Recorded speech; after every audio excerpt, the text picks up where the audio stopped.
This is the book Beat Depression by David Hinds from 2001, and this is chapter 21. Depressed Functioning on Autopilot. Oh, for a life of sensations rather than of thoughts. John Keats, 1795 to 1821. A letter to Benjamin Bailey, 22nd of November, 1817. The bottom line: depression will lift in time, the pilot will take control. It is the experience of everyone who has suffered from depression that depressive episodes frequently vary in their intensity, and these episodes may come and go for no apparent reason. The initial part of the depressive phase is usually of a reasonably slow onset, but in some more serious cases of depression, individuals can find themselves engulfed in gloom and despondency without warning. As depression creeps up on us by stealth and silently takes us over, many of us tend to soldier on bravely with our usual way of life, denying to ourselves and to others that anything is the matter with us. We battle on as best we can, oblivious to the reality that the joy of life is gradually being squeezed out of us. Sadness is always unpleasant, but it is not as bad as depression. When we are sad, we maintain our self-respect. We feel better for a good cry. We confide in others, and it helps.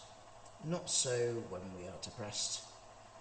Our self-respect fades and quickly deserts us, and crying no longer seems to help.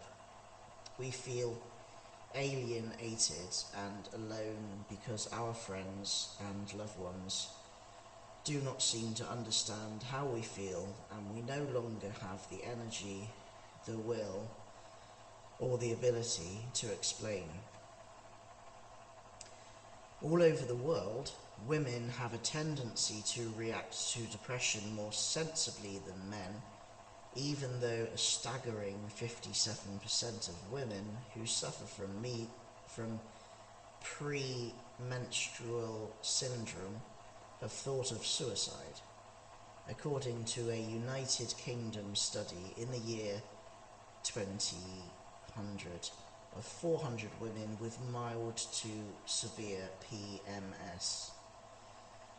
This up-to-date survey was conducted for the Women's Nutritional Advisory Service, WNAS, the results of which were published in February 2001.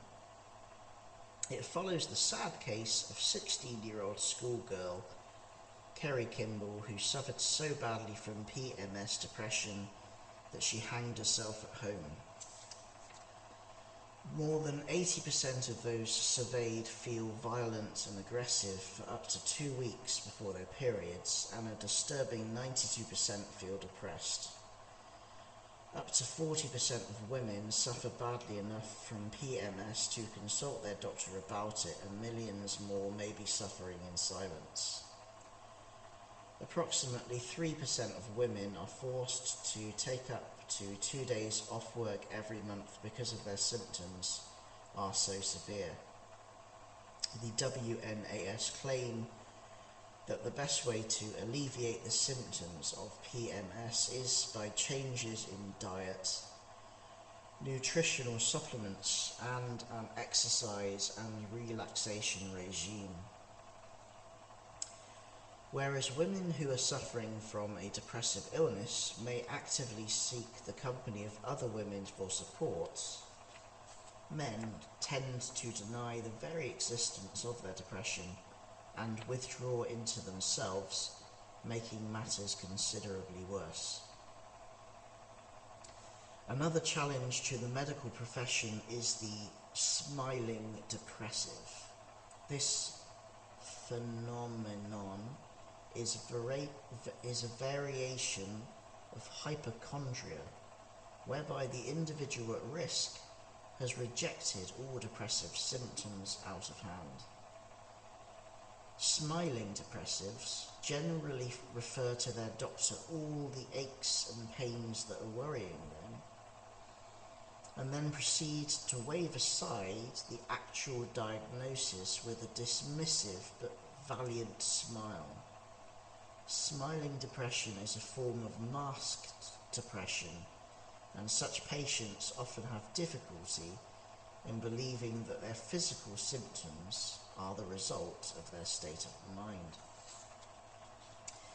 In order for our condition to be classified as depression in medical terms, there needs to be clear evidence of a lowering of mood. This lowered mood may vary in intensity throughout the day, but would normally prevent sufferers from being cheered up by their family or friends. This is the major distinction between sad and suffering from depression. When we are depressed, we are largely unaffected by changing fortunes, happy events, or the efforts of those closest to us to tempt us out of isolation. Our mood does not lift in response to what happens around us.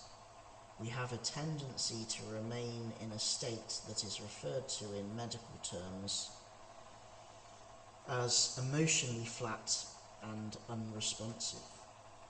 Despite this invisible handicap, many of us, providing our degree of depression is not too severe, continue to work and go about our business, but we are simply functioning on autopilot.